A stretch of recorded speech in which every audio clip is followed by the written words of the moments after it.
Unified payment interface मतलब UPI. यह आपको ऐसा मोबाइल एप्लीकेशन देता है जिसमें आप आपके जितने भी बैंकिंग खाते हैं वो सब संलग्न कर सकते हैं। आपको अलग अलग बैंक के अलग ऐप इंस्टॉल करने की ज़रूरत नहीं है और यहाँ पे इतना ही समय लगता है जितना एक मैसेज आप भेजते हो दूसरे मोबाइल पे। तो जो सेकेंड्स लगते हैं उतने ही सेकेंड्स में आपका यूपीआई ट्रांजैक्शन कंप्लीट होता है। 2017 में यूपीआई ने इंट्रोड्यूस हुआ था, लेकिन कोरोना काल के चलते हुए जैसे यहाँ पे चीप इंटरनेट डेटा अवेलेबल हुआ, स्मार्टफोन काफ़ी जन यूज़ करने लग गए, आधार कार्ड की वजह से बायोमेट्रिक्स यूज़ होने लग गए, तो वैसे 2021 से इसका यूज़ ज़्यादा होने लग गया। यूपीआई का बेनिफिट क्या है? जैसे कि मैंने कहा था, एक ही ऐप के अंदर आपको मल्टीपल बैंक अकाउंट्स रखते आते हैं, तो आपको हर बैंक का यूज़र आईडी पासवर्ड याद रखने की ज़रूरत नहीं है और सिर्फ आपको क्या करना है, एमपिन याद रखना है जो आपको ट्रांजैक्शन के लिए लगेगा। आइडेंटिटी थेफ्ट यानी पहचान की चोरी, किसी अन्य व्यक्ति की व्यक्तिगत या वित्तीय मतलब फाइनेंशियल जानकारी प्राप्त करने का जो अपराध होता है उसे आइडेंटिकल थेफ्ट कहते हैं, जिससे अवैध लेन देन या खरीदारी जैसे अपराध किए जा सके। पहचान की चोरी धन और ख्याति इनको नुकसान पहुंचाती है। इसमें आपको ध्यान रखना है कि जैसे पहचान की चोरी क्यों की जाती है, जब उसका फ्रॉड करने का इंटेंशन होता है तो वे व्यक्तिगत जानकारी क्रेडेंशियल्स चुरा लेते हैं, जिसमें सबसे जो प्रचलित चोरी है वो है आपकी वित्तीय जानकारी मतलब फाइनेंशियल जानकारी जो है वो चुरा लेते हैं। अब इसको समझना कैसे है उसके बारे में हम आगे देखते हैं। जो ज़्यादा प्रचलित आइडेंटिटी थेफ्ट है वो है क्रेडिट कार्ड या डेबिट कार्ड की स्कीमिंग। फिशिंग मतलब आपको कोई फेक मेल या मैसेज आएगा। विशिंग यानी आपको क्रिमिनल्स कॉल करेंगे जो आपको आपका कार्ड की इन्फॉर्मेशन या फिर आपकी सीवीवी या बाकी की बैंकिंग इन्फॉर्मेशन पूछेंगे। फार्मिंग, इसमें आपको कोई कोड या कोई ऐसी वेबसाइट प्रोवाइड की जाएगी जो आप देखने में इंटरेस्टेड रहोगे और आप वहाँ पे कोई कोड जनरेट करके आपके बैंक के डिटेल वहाँ पे डाल दोगे।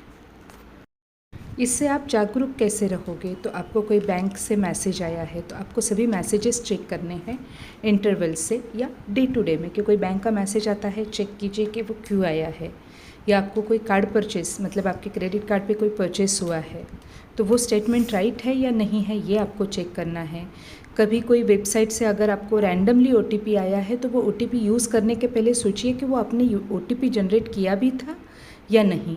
कोई कॉल आते हैं बैंकिंग से या आपके खाते से छोटी छोटी अमाउंट जा रही है पर्टिकुलर इंटरवल में, मतलब हर वीक में 100 रुपये जा रहे हैं, तो भाई वो क्यों जा रहे हैं वो आपको चेक करना है। इसमें प्रोटेक्शन क्या है, एहतियात क्या है?